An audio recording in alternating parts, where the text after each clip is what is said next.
Siyata d'Ishmaya, Masechet Baba Batra, Daf Yud Bet. Nous commençons Daf Yud Aleph, Hamoud Bet.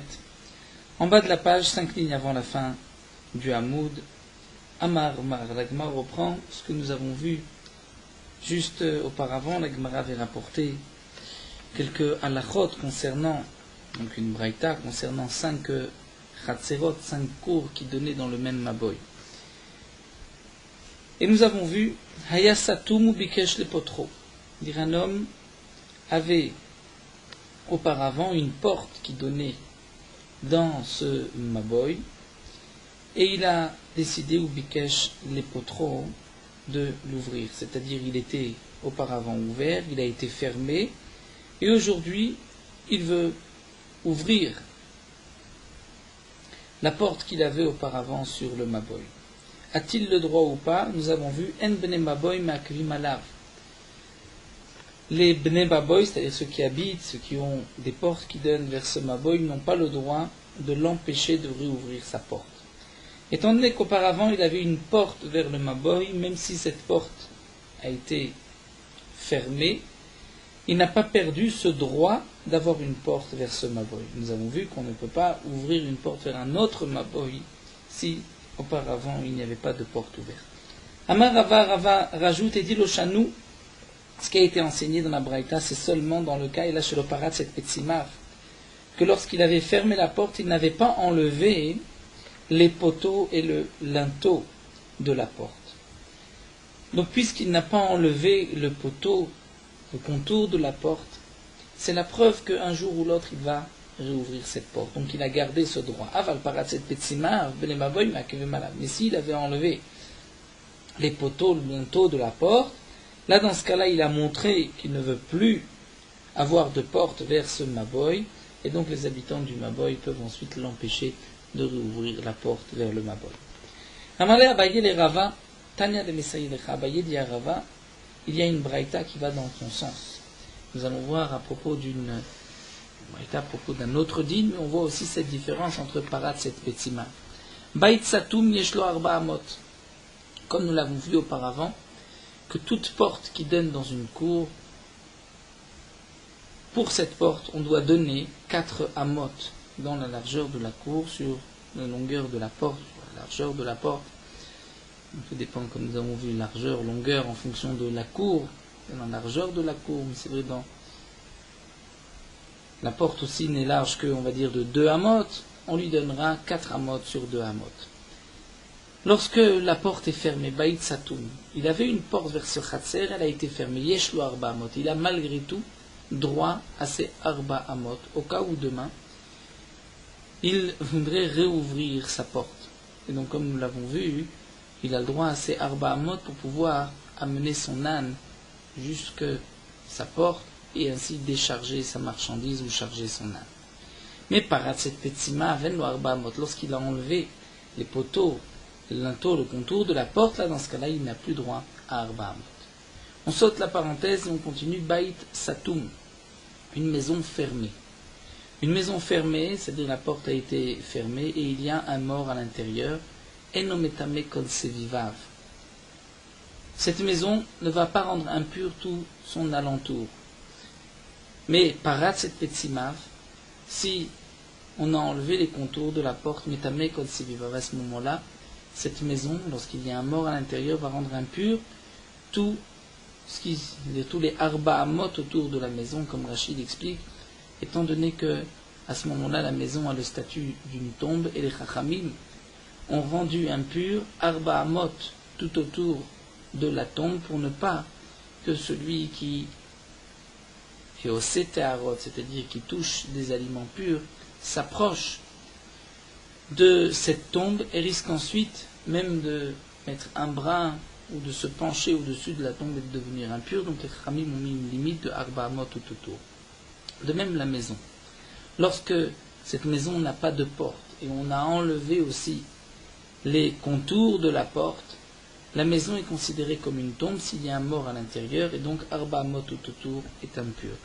Si la porte a été fermée mais on n'a pas enlevé Petsimav, le contour, les poteaux, le linteau de la porte, dans ce cas-là, ce n'est pas Metame Kol Sevivav, c'est juste Kenegeda Petar devant la porte. Amar Rabba Barbachana Amar Rabbi Yochanan. La Gemara poursuit avec un autre din. Donc de cette braïta, nous avons vu la différence entre Paratz et Petzimav et Bait Satum, ou Delet Satum. Et là, Rabba Bachana continue avec un autre din. Mevuot amefulashot le'ir acheret. Mevuot, donc c'est toujours un mavoy. Mavoy, c'est une impasse. Parfois, ce n'est pas vraiment une impasse, il y a une sortie vers une route qui donne l'ir acheret vers une autre ville. Le principe du mavoy est le suivant. Nous avons dans une ville des maisons, les maisons donnent dans des cours. Parfois, plusieurs cours donnent vers la même rue. Cette rue peut être Mefoulash ou Ena Mefoulash. Ena Mefoulash est une rue, une impasse, c'est un mavoy. Ça peut être aussi une rue, un mavoy Mefoulash qui est ouvert des deux côtés, comme la Gemara l'explique dans Masechet Eruvin. Et il y a les grandes rues de la ville, les rues principales de la ville, et des rues qui vont mener à une autre ville. Donc là, nous avons une rue, Amefoulashot l'Iracheret. C'est un mavoy. Et il y a plusieurs maisons, plusieurs khatser qui donnent vers ce mavoy. On peut dire que ce mavoy est privé à tous ceux qui ont une porte, tous ceux qui ont une cour vers ce mavoy. Mais étant donné que ce mavoy est ouvert, l'Ir Acheret, c'est-à-dire, nous explique Rashi, vers une route qui mène à une autre ville. Et les habitants de la ville, donc de la ville où se trouve le mavoy, ont décidé de fermer le mavoy d'un côté.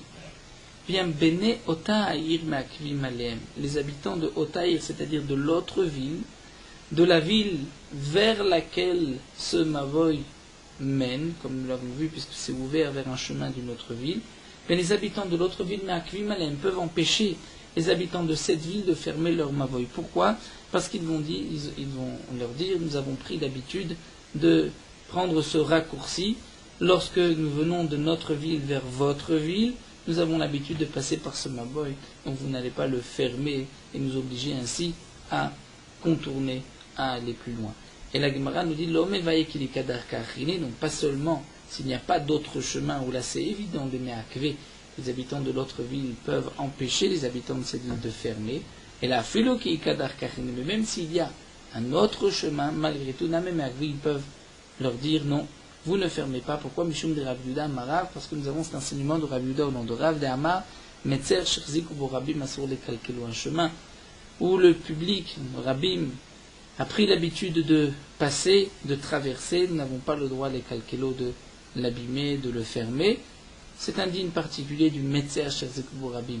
Même si dans un terrain vague, les gens ont l'habitude de traverser, ça devient un chemin du domaine public et on ne peut pas ensuite empêcher le Rabim de passer ou d'abîmer ce chemin. Donc là aussi, le mavoy est devenu une route utilisée par les habitants de l'autre ville et on ne peut pas aujourd'hui fermer et les empêcher de rentrer.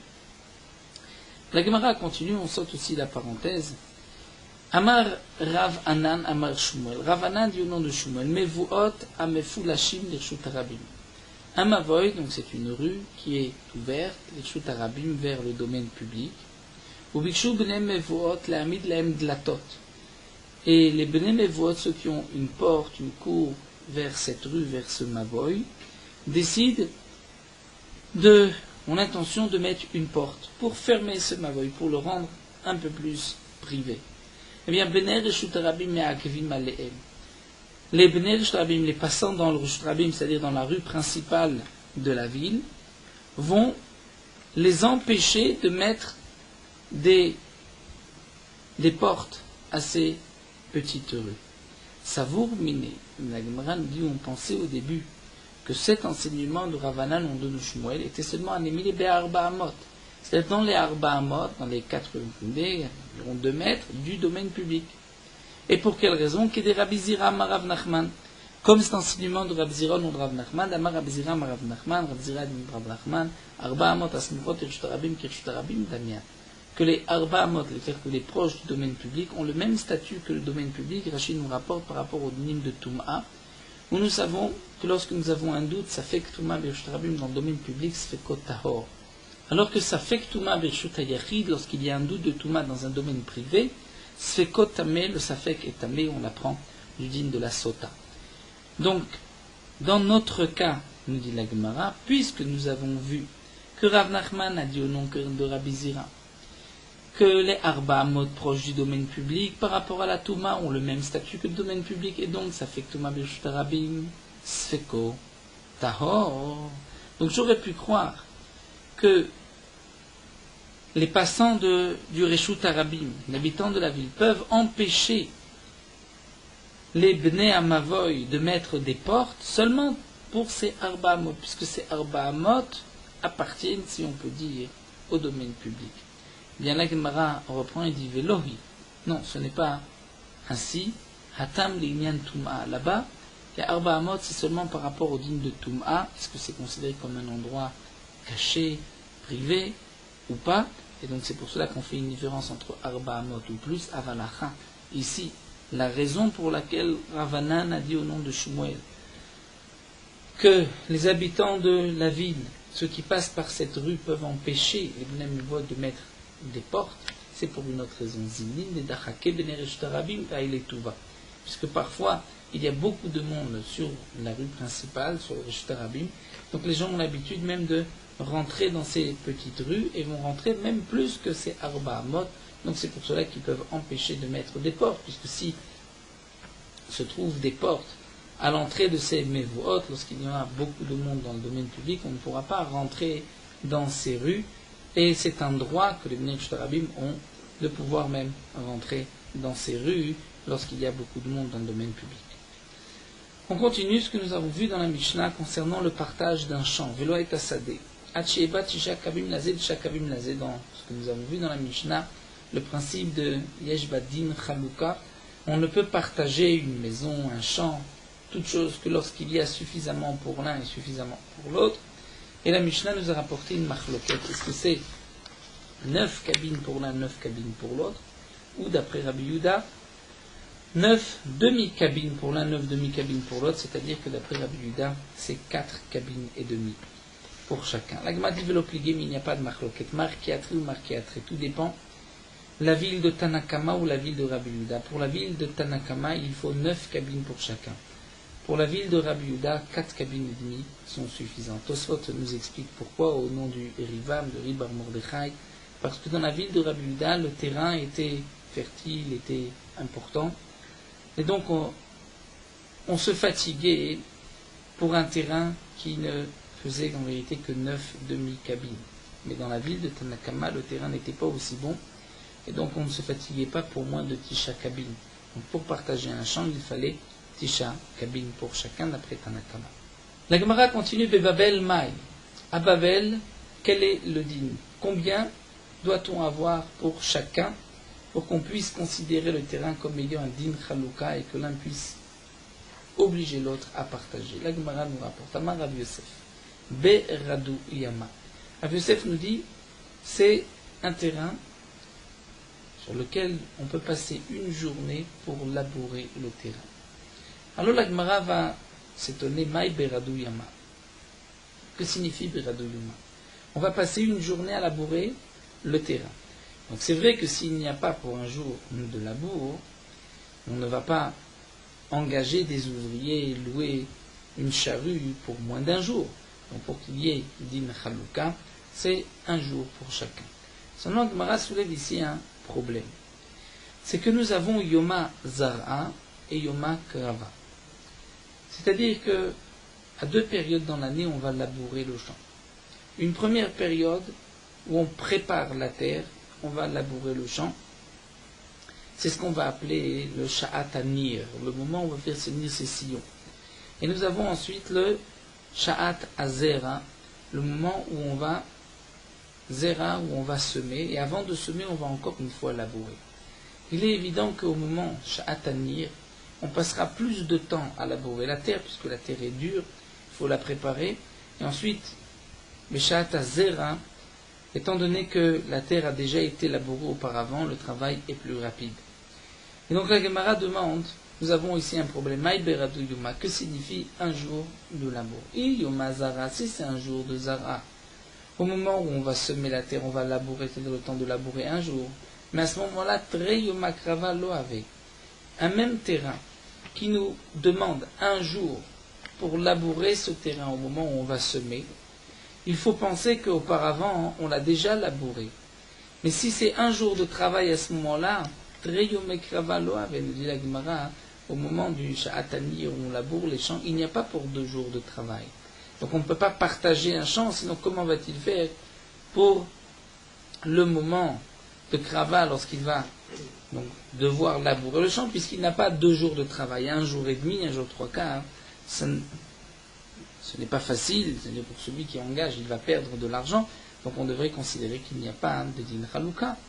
Et si tu dis que Iyoma Krava, si tu dis que c'est un jour, un champ qui est suffisamment grand où on va labourer un jour au moment du nir, du premier labour, alors Yoma Dezara lo avait, au moment où on va semer, on doit labourer encore une fois, à ce moment-là, on n'a pas pour un jour de travail, puisque si Yoma Krava, lorsque la terre est dure, il nous faut un jour, mais Yoma Dezara, il nous faut au moins qu'un jour. Donc, comment va-t-on expliquer ce que nous a dit Rav Yosef, un jour pour labourer? Alors, l'Agma propose 2 réponses. Iba et Tema, Veiba et Tema. Nous avons 2 Girsaot dans Rashi, 2 versions. Nous allons suivre d'abord la 2e version de Rashi, parce que cette 2e version est la version que nous avons ici dans la Gemara, sans changer les mots de la Gemara.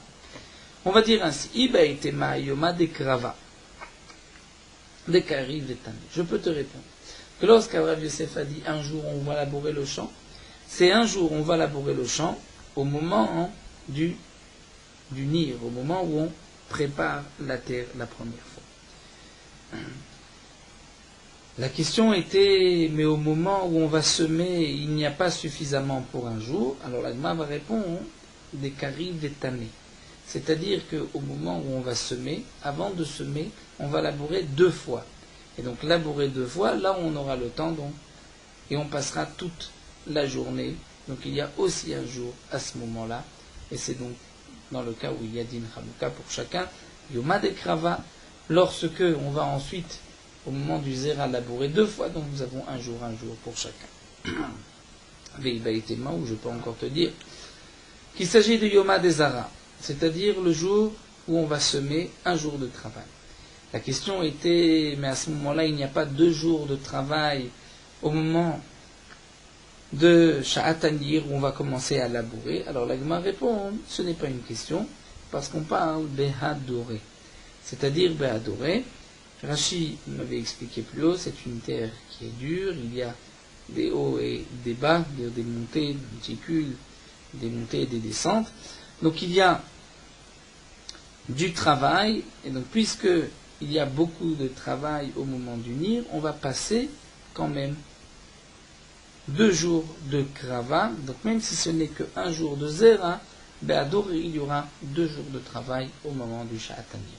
Ça c'est donc cette explication que Rashi nous donne en suivant les mots de la Gemara, et c'est celle que Rashi considère comme étant la meilleure. Malgré tout, puisque Rashi nous rapporte aussi une autre explication, nous allons expliquer la Gemara avec l'autre girsa de Rashi, et on va lire ainsi. Iba etema yoma de Zara. Je peux te dire comme première réponse que c'est un jour au moment où on va semer. La question était, mais ça ne nous donne pas 2 jours au moment du nir. Alors on répond dans le cas où au moment du nir, on avait l'habitude de labourer 2 fois. Et donc puisqu'on labourait 2 fois, il y a au moins 2 jours de krava. Veiba était ma 2e réponse. On parle un jour, c'est au moment du nir. Mais la question était qu'au moment du zera, où on va, avant de semer, on va labourer, il n'y a pas pour un jour. Alors on parle dans le cas où la terre était dure, il y avait des montées et des descentes, et à ce moment-là, il y a autant de difficultés au moment du zera qu'au moment du nir, et ça nous donne un jour. La Gemara continue d'Avla. D'Avla, Rashi nous explique, lorsqu'il y a un bord, et de ce bord, de ce puits, on va arroser le champ. Comment va-t-on faire pour partager un tel champ qui a un puits sur le côté? Amar Rav Nachman, Be Dalu Yoma. C'est-à-dire, on va partager le champ lorsque il y a suffisamment pour chacun pour pouvoir engager un ouvrier une journée pour arroser son champ.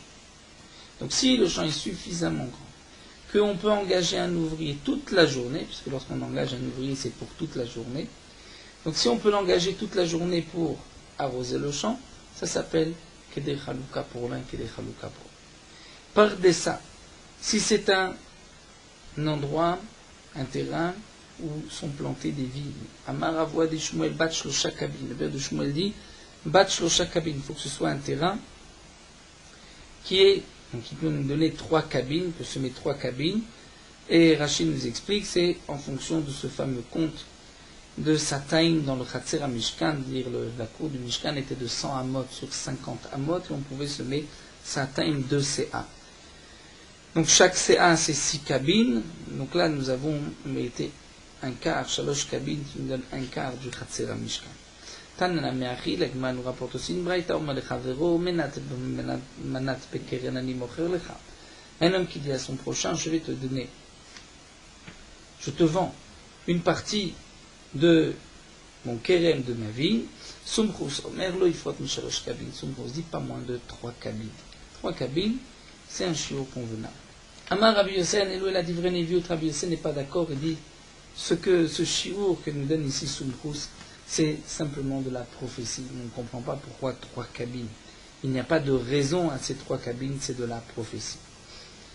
La Gemara continue, Bebabel Mai, à Babel, combien lorsqu'on va partager des vignes? Amarava Barkisna Tlat Atsiata Benetresa. Qu'il y ait 3 Atsiata, c'est groupe de 12 boufnets, 12 vignes.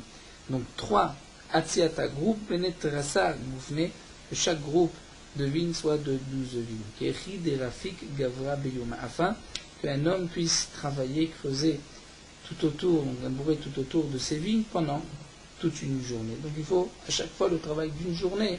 Parce que si on ne peut pas engager un ouvrier pour au moins une journée, on perd de l'argent qu'on doit lui donner, puisque lorsqu'on l'engage, c'est pour toute la journée. Donc c'est pour cela qu'il faut qu'il y ait au moins pour chacun de quoi faire travailler un ouvrier une journée. Amar Rabbi Abdimi de Man Haïfa. Rabbi Abdimi de Man Haïfa dit Miyon Shra Bet Amigdash. Depuis le jour où le Bet Amigdash a été détruit, Nitla Nevoa Mina Nevim, la prophétie a été enlevé des Nevim, des prophètes, et Nitena la Chachamim, a été donné aux Chachamim, aux sages. La Gemara s'étonne dans le langage de cette formule, c'est que s'exprime ici Rav Abdimi, en disant elle a été prise des Nevim, et elle a été donnée aux Chachamim. Demande à Gemara, tout Chacham lav navihu, est-ce que le Chacham ne peut pas être un Navi? On dit qu'on l'enlève au Nevi'im, on le donne au Chachamim. C'est-à-dire qu'auparavant, les Chachamim n'avaient pas la névoie. Pourtant, un Chacham pouvait aussi devenir un Navi. Alors la Gemara reprend et dit non, bien que la prophétie a été prise des Nevi'im, des prophètes, mais elle n'a pas été prise des Chachamim. C'est-à-dire, nous expliquera chez les prophètes qui ne sont pas Chacham, non plus de névoie. Mais les Chachamim ont gardé la névoie. Donc l'Egma nous rapporte ceci, puisque nous avons vu que Rabbi Yossé, auparavant, a dit En Elou et la divrei neviut. Donc nous allons parler, est-ce que le Chacham, le sage, lui a la prophétie ou pas. Amar Amimar, ajoute et dit Le Chacham adif min Navi. Mais le Chacham est mieux, il atteint un autre niveau, plus encore que le Navi, que le prophète. Chez Neymar, puisque c'est marqué Venavi, Levav Chochma. Venavi, Levav Chochma, il va avoir un cœur de Chochma. Et donc, dit l'Agma, Minit Lebemi, on fait dépendre qui de qui. Et Omer Katan, Nit Lebegadol, le Katan, le Navi, on n'est pas, on dit, tiens, il est comme le Chacham. Donc, c'est que le Chacham est plus haut que le Navi. Amar Abaye, Abaye va apporter une preuve. Teda, puisque tu vois d'Amar Gavaraba Milta, ou Itamra Mishme de Gavaraba Achine Kavate, puisque tu vois qu'un grand homme, un Talmid Chacham, rapporte, dit un enseignement, et on voit que un autre aussi, Talmid Chacham, dit le même enseignement. C'est la preuve que les Chachamim sont comme des prophètes. Amar Rava dit, mais Maïkouché, quelle est la preuve, quelle est la question? Dit, Matarvaï ou Benechad Mazalaninu, peut-être que les deux Chachamim ont le même mazal, et donc vont pouvoir comprendre de la même manière un enseignement de Torah. Et là, Amarava, alors Rava nous va donner une autre preuve. D'où est-ce qu'on sait que la névoie n'a pas été prise des Chachamim? Teda d'Amar Gavra Rabba Milta. Tu vois qu'un Talmid Chacham dit un enseignement, ou mitamra mishme de Rabbi Akiva bar Yosef kavate.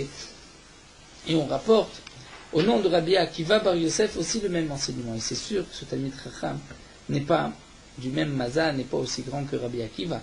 Donc c'est que lui aussi il y a la névoie. Amar Ravashi ou Maïkoucha, Ravashi poursuit dit non, quelle est la preuve, quelle est la coucha, Dilma, les Hamilta Bar Mazaleu. Peut-être que par rapport à cet enseignement-là, il est aussi dans le même mazal que Rabbi Akiva. Elle a Amar Ravashi, alors Ravashi rapporte une autre preuve. Teda. Damar Gavraba Milta, puisque tu vois qu'un Talmid Chacham rapporte un enseignement, et ensuite on voit que Mitamra, Alacha, le Moshe Misinaï Kavate, on rapporte qu'il y a Alacha, le Moshe Misinaï qui va dans son sens. La Gemara nous dit, Vedilma, Kisuma Ba'aruba, quelle est la preuve que ce Chacham a eu une voix? Peut-être qu'il a cherché, il a deviné, comme l'aveugle qui cherche la fenêtre et qui a trouvé la fenêtre, simplement par hasard. Donc peut-être que là aussi le Chacham a dit quelque chose, et comme par hasard c'est tombé l'Alchan Moshe Misinaï. D'où est-ce qu'on sait que c'est une névoie? Alors là il m'a répondu, n'est-ce pas que le Talmid Chacham rapporte un enseignement, ou l'Aftaam Ka'amar, lorsqu'il rapporte l'enseignement, il rapporte aussi la raison de cet enseignement. Donc puisqu'il rapporte la raison, ce n'est pas qu'il a cherché, il a dit au hasard, comme un aveugle qui a trouvé la fenêtre, mais c'est que ça a été réfléchi, c'est la svara de son cœur, donc c'est la preuve qu'elle lui est venue par névoie, puisqu'il a pu trouver ce qui a été dit à l'Achan et Moshe Misinaï. Amar Rabbi Yochanan. Rabbi Yochanan nous dit, Miyom Shra Bet Hamikdash Nitela Nevoa Min HaNevim. Depuis le jour où Bet Hamikdash a été détruit, la prophétie a été prise des prophètes. Venitena la Shotim Vela Tinokot. Elle a été donnée aux fous, Vela Tinokot et aux enfants. Le Maharsha explique que bien sûr il ne s'agit pas de la même prophétie. La prophétie d'un prophète, la Nevoa, venait par Akadosh Baruch Hu, alors que les shotim, les tinokot, c'est par un shed, un début. Donc c'est une autre sorte de névoie, mais c'est vrai que le shoté et l'enfant peuvent savoir aussi l'avenir, comme nous allons voir. Les shotim maïhi, Agma nous dit quel est le cas où on voit qu'un shoté, un fou, a eu une névoie. Qui a des Mar Baravashi, nous dit l'Agma, comme on voit que Mar Baravashi, avec un éberis des cas de Mechouzé, il se trouvait dans le domaine public, dans le chouk de Mechouzé. Chamel ou Choté des Kamar, il a entendu d'un fou qui disait Resh metifta de malich bematam martien, ou des malich ashta bematam martien, c'est-à-dire le Rosh Yeshiva, celui qui sera à la tête de la Yeshiva dans cette ville, Matam Marcia, Tivyume Khatim, a l'habitude de signer son nom par Tivyumi. Tivyumim, Lachon Tov, Yom Tov. Amar, à ce moment-là, Mar Baravashi a dit Meman Khatim Tivyume Berabanan, qui parmi les Chachamim signe son nom par ce mot-là Tivyumi? N'est-ce pas que Anna, il s'agit de moi. Donc Shema Mina, les Didi, Kaimeli Sha'ata. Donc je peux déduire de là que j'ai aujourd'hui, c'est-à-dire mon mazal, j'ai un bon mazal et il faut que j'en profite. Alors Kam, il s'est levé, Ata, et il a été vers la ville de Matam Marcia. Ad et Ata, le temps qu'il arrive, Imnu Rabanan, les Utve, les Ravacham et Difti. Les Chachamim voulaient nommer Ravacham et Difti Berecha à la tête de la yeshiva. Kevan de Shamé de Ata, lorsque les Chachamim ont entendu que Mar Baravashi venait dans la ville, Shadur, Zugad et Rabbanan Legabé, ils ont envoyé 2 Talmidei Chachamim chez lui, Lim Lochebe, pour demander à Mar Baravashi son accord, est-ce qu'on pouvait mettre Rav Acham Midifti comme Rosh Yeshiva. Mar Baravashi a gardé, Akvinu, a gardé les Chachamim. Ensuite, Adar Shadur, Zugad et Rabbanan, donc les habits des Chachamim m'ont envoyé encore 2 Chachamim, Achine, Akve et Mar Baravashi les a gardés, Gabé, Ademalou Be'asar. Il a voulu garder, avoir 10 Talmidei Chachamim devant lui. Lorsqu'il y a eu 10 personnes, Kevan Demalou Be'asar, Patach, Hu, Vetana, Vedanash. Il a commencé, il a enseigné, il a été Doresh, c'est-à-dire par cette dracha, il est devenu le Rosh Yeshiva.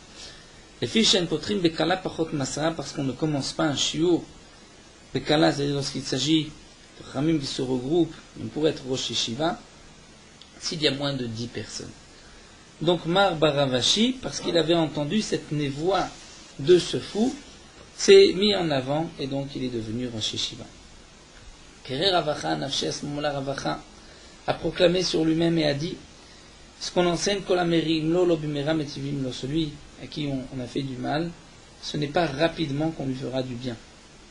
C'est-à-dire, puisque j'ai été destitué, on ne m'a pas nommé Rosh Yeshiva, donc on dirait que ce n'est pas demain ou la veille qu'on me nommera Rosh Yeshiva. Et celui à qui on fait du bien, ce n'est pas rapidement que Marimlo qu'on lui fera du mal. Tosfot nous rapporte que dans Asechet Baba Kama, Ravachal lui-même avait dit que celui Kolamerimlo en metivimlo. Donc ça signifie à jamais on lui donnera du bien si on lui a donné du mal. Alors Tosfot veut expliquer qu'au départ Ravacha pensait qu'il allait peut-être par la suite devenir Rosh Yeshiva, mais ensuite, lorsqu'il a vu que cela ne venait pas, donc il a enseigné Léolam. Au début il a dit Lobimera, peut-être que plus tard ensuite il a dit Léolam. La Gemara poursuit Tinok et Maïhi. Quel est le cas de cet enfant, cette petite fille? Nous allons voir qui a eu la névoie, qui a des bat Rafrizda, comme la fille de Rafrizda avait Yatva Bekanfe de Avoa. Elle était assise dans les ailes de son père, son cher Rafrizda. Avou Yatve Kame Rava et Rame Bachama se trouvaient devant Rafrizda, Rava et Rame Bachama. Amarla. Rafrizda dit à sa fille, Man Minayu Ba'it, lequel des deux tu veux? Avec lequel des deux tu veux te marier? Amrale lui a répondu, Tarvayu, les deux. Amar Rava et Rava a rajouté, Vana Batra, mais moi en dernier. Non pas, explique le Maharsha, que Rava souhaitait la mort de Rame Bachama, mais souhaitait que Rame Bachama la divorce, alors que Rame Bachama, lui, ne voulait pas épouser une divorcée. Donc on voit qu'effectivement, la fille de Rafrizda a été la femme de Rame Bachama, ensuite de Rava, donc on voit la névoie chez les enfants. Amar Rav Avdimi de Malchaifa, puisque nous avons rapporté cet enseignement auparavant de Rav Avdimi Malchaifa, la Gemara poursuit. Rav Avdimi nous dit Kodem Shiochal Adam, avant qu'un homme mange veishte et qu'il ne boit, Yeshlo shte levavot, il a deux cœurs. C'est-à-dire, il a deux cœurs, nous explique Rashi. Deux cœurs, c'est que il n'a pas la concentration nécessaire pour prendre une décision. La rare sheochel veshoté, après avoir mangé et bu, en lo elalev echad, il n'a qu'un seul cœur. Chez Nema, comme c'est marqué, ish nevuv. Nous avons un passage qui dit ish nevuv ilabev. C'est-à-dire, ish nevuv, un homme vective, comme on voit dans le passage qu'on va traduire ensuite, nevuv, nevuv luchot. À propos du misbeach nechoshet, c'est marqué nevuv luchot, metarimnan chalil luchin. C'est-à-dire, il y avait comme des planches de bois, et l'intérieur du misbeach était creux. Donc on voit que Nevuv signifie creux. Donc Ish Nevuv, l'homme Navuv qui est creux et qui n'a pas mangé, il l'avev. Il l'avev, c'est la chaîne de plusieurs cœurs. Il est attiré par plusieurs chemins sans pouvoir prendre une décision. Amar Ravuna Berid Rav Yeshua, Ravuna Berid Yeshua dit à Ragil Beyain, celui qui a l'habitude de boire du vin, Afilou Libo Atum Kbetula, même si son cœur est fermé comme une jeune fille vierge, Yain mefakacho. Le vin lui ouvre son cœur chez Nema, comme c'est marqué dans le Pasuk, Vetirosh Yenovev Betulot.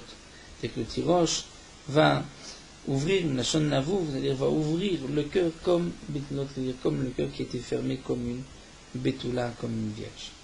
Donc le vin va l'ouvrir. La Gemara poursuit, Amar Ravuna Berid Rav Yeshua. Ravuna Berid Rav Yeshua nous enseigne à propos d'un partage de deux frères.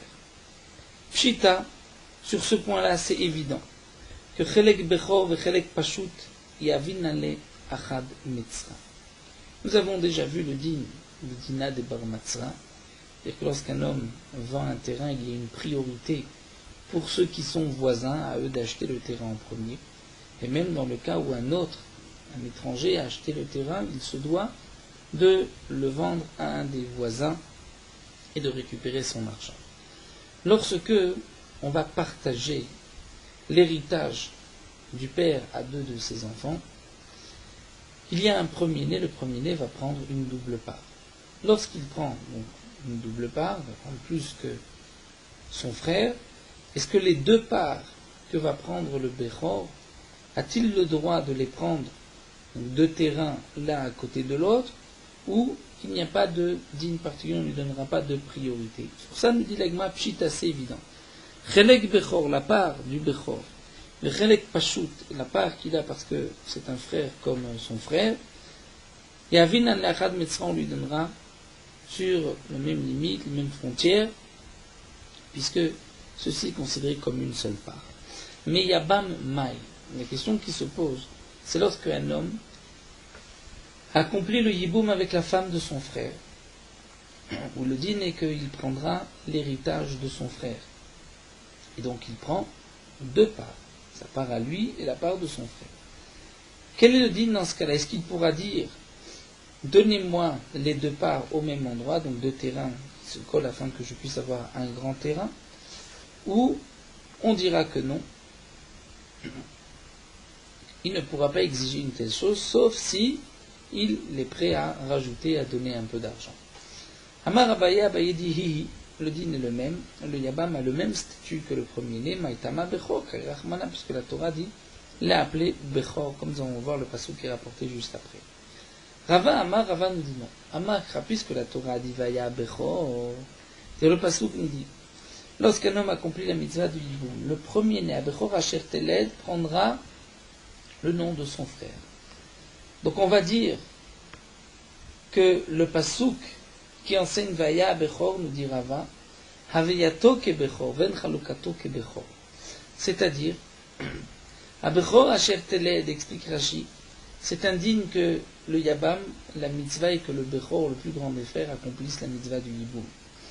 Asher Teled, on apprend à notre digne qu'une femme qui ne peut pas avoir d'enfant, il n'y a pas de mitzvah de Yiboum. Donc ce qui est marqué Vaya Bechor, c'est pour nous dire que le plus grand des frères doit accomplir la mitzvah de la Bechora. Mais Ve'en Chalukato ke Bechor, ça ne veut pas dire que le Passouk va lui donner un partage, une part comme un Bechor. Donc il n'aura pas droit aux deux parts, l'une à côté de l'autre. La Gemara continue à des Avanara Matzra de Benash, un homme qui a acheté un terrain, à la limite un terrain de son père. Ensuite, le père est décédé, et ils vont partager les terrains du père. Qui kapalgou lorsqu'ils partagent. Amar Léou, lui, va dire au frère, Ligouli, à Metzrae, donnez-moi la part qui est proche du terrain que j'ai acheté auparavant à côté de notre père, afin que je puisse élargir mes frontières. Amar Rabba nous dit dans ce cas-là, Kegonze Kofin Amidazdom, on va obliger les frères à lui donner un terrain proche du terrain qu'il a acheté à côté du terrain du père. Pourquoi? Parce que c'est Midazdom, c'est-à-dire on va les obliger de ne pas se conduire comme Midazdom. Rachid nous explique, c'est le principe de Zenen et Vezelochaser. Lui profite puisqu'il a maintenant un terrain à côté du sien, et les frères n'ont aucune perte. Mais Matkif Rav Yosef vient objecter, les frères peuvent lui dire, Malinan Leilouye, qui n'est cédé de Bar Marion, ce terrain est pour nous important, cher, fertile, comme le terrain de Bar Marion qui était de bon terrain. Et donc on ne veut pas te donner gratuitement ce terrain, c'est vrai qu'il est proche du tien, mais ce n'est pas un terrain comme les autres, donc si tu veux le prendre, tu dois nous donner une petite compensation. Et Rashi rajoute que Mistaber, que ce que nous donne Rav Yosef ici, c'est ce qu'on appelle un Sadé Baal, c'est-à-dire un champ. Sadé Baal qui se suffit à l'eau de pluie, on appelle Sadé Beta Baal, et parfois ce terrain peut avoir une meilleure bracha qu'une autre, donc c'est pour cela qu'ils peuvent exiger de recevoir eux aussi ce terrain, sauf si le frère rajoute une petite compensation, Vilcheta qui Rav Yosef, la halacha est comme Rav Yosef. L'agma continue, très ata à très nigré. Il y a deux terrains sur deux nigrés, c'est-à-dire sur deux rigoldos qui amènent de l'eau à ces terrains. Il s'agit de Bet Ashlachim, c'est-à-dire de terrains qui ne se suffisent pas à l'eau de pluie. Il y a à côté un fleuve, et de ce fleuve, il y a deux nagrés, des deux petits cours d'eau, qui vont amener de l'eau à ces terrains. Donc si les deux frères ont à partager deux terrains,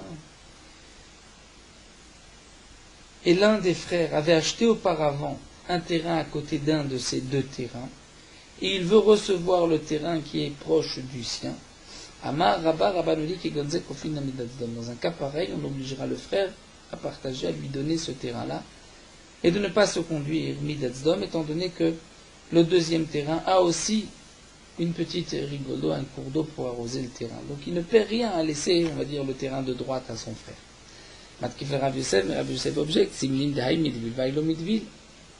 Et parfois, ces petits cours d'eau ont l'habitude, l'un peut sécher, l'autre peut-être ne va pas sécher. Donc, tu ne peux pas dire que c'est un partage équitable. Peut-être que l'une des deux rigoles va sécher, et donc,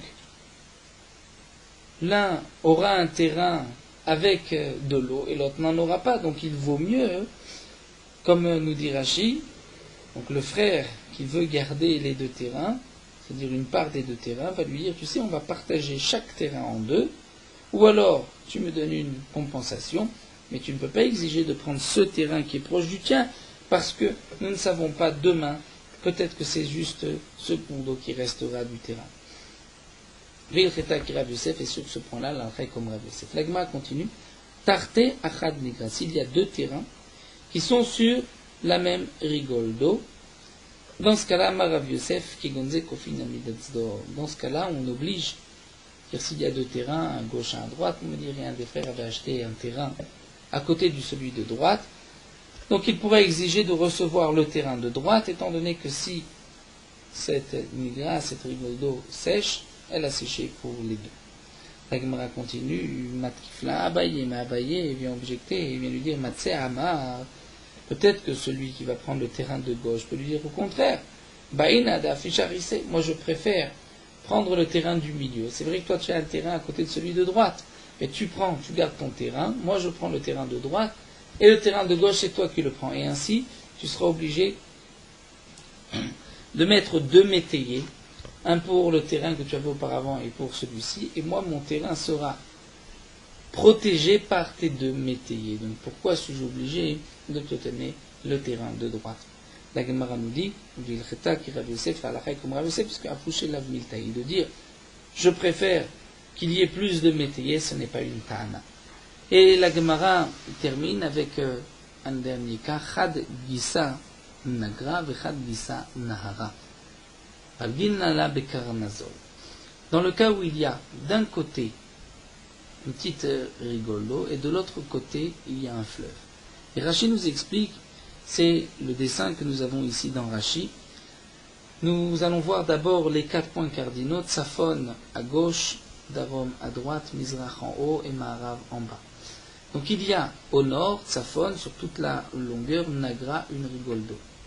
Et il y a au Mizrach à l'est, un fleuve.